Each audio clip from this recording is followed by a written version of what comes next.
People, hello, how are we? Hopefully we're all doing well. I'm Tom, back in the car. Jack Massey versus Opetaia has been announced. It is happening on the Bivol versus Turbiev undercard on October 12th in Riyadh on a Riyadh season card. There's no doubt, absolutely zero denying that Opetaia will go into this as a heavy, huge favourite, and rightly so. He is, in my opinion, widely, and in a lot of people's opinion, he's widely accepted as the top dog at cruiserweight. He's the man to beat. He's the champion of champions in that division. So, fair enough, rightly so enough. Recent performances, let's say what you want about Maris Breeze, say what you want about the recent Maris Breeze performance. He's the man in that division. So rightly so he goes in there as a big favourite. Make no mistake, Jack Massey is the European and the Commonwealth cruiserweight champion. So he's no pushover, he's no light touch in by most people's kind of yard poles, if you want to call it that. But he is, just not on the same level as Opetaia. Like, not even slightly. It's not even close. Maybe a slight mismatch in this fight. I don't want to just completely write someone off and perhaps be unfair, but I think it's the right thing to say that it's not close. Being a European and Commonwealth champion does not put at the same level as Opetaia. He goes in as a huge, huge favourite. I'm just saying he's no pushover. He's no slouch. It's an easier touch for Jai, but let's have it right. He wanted the Chris Billam-Smith fight. He's been calling out Chris Billam-Smith. He wants that. And you hear everyone else coming out. I saw it on TalkSport, the Talk Boxing podcast. Spencer Brown, who, in my opinion, is lovely guy, but probably the worst voice in boxing. He's just awful, in my opinion, was saying, well, Chris Billam-Smith thinks he should do it on his terms, given that he's defending his belt and all this. And it's like, what's Jai done? Has he not defended his belt? Did he not get it off the cruiserweight at the time who was Marius Breeders? Has he not beaten Marius Breeders twice? Is he not the guy that everyone thinks is the best? Like, what? And I think what it is, realistically, what it probably is Chris Billam-Smith knows, or his team know, he's going to lose that fight. So he's going around, trying to round up the belts first, make as much money as he can first. And I don't think he's necessarily scared of him. I think he will fight him. I think he just knows there's a high chance he comes out of that fight with an L.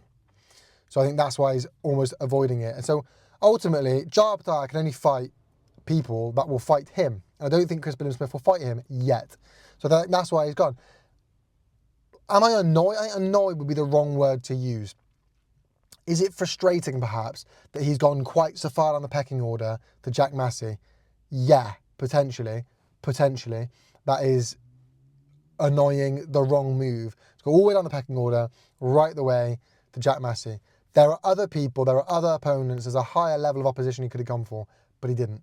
Jack Massey is a fighter who I think is potentially a similar level to Jordan Thompson, who we saw him fight, well, maybe he's slightly better. Well, no, he's probably definitely better than Jordan Thompson, but not massively so. He's in and around the level of a Jordan Thompson. He's around that level where, again, European Commonwealth kind of champion. And that's why I have him as such an underdog going into this fight. Probably a similar level, like I say, slightly higher as Jordan Thompson. We saw how Jordan Thompson got dealt with by the likes of Opetaia, and I don't think this will be too dissimilar. Look, I'm interested to see how Opetaia has improved since the last time he was out, the Marius Breeders 2 fight. I expect a decent show out. I expect him to have gotten a lot better, improved a lot. With all that said, it's prediction time. Now, Jack Massey is somebody who's never been stopped before. Not only that, he's actually gone up and fought at heavyweight with the likes of Joseph Parker, who I've got as a number 4 heavyweight right now. So top opposition. He's a top operator, he is.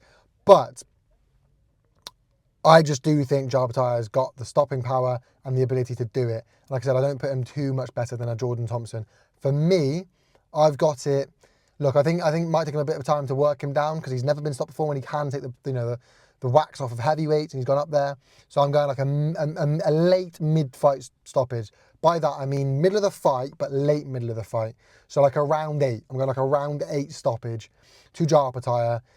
Between 6 and 8, I'm going mid to late mid, so 6 to 8 stoppage. It's a bit of time to work him down. Obviously, he's got, he's coming off the back of a hard-fought win against Marius Breeders. I do think he'll wear him down. I do think he'll get the stoppage. I'm going again 6 to 8 stoppage for me to Opetaia. Jack Massey's a good guy, smooth operator, class boxer, but just not a Joe Opetaia. I really think Joe Opetaia is that guy. Thank you so much for watching, people. Make sure you leave a like, a comment, subscribe, people. You know how YouTube works. Peace.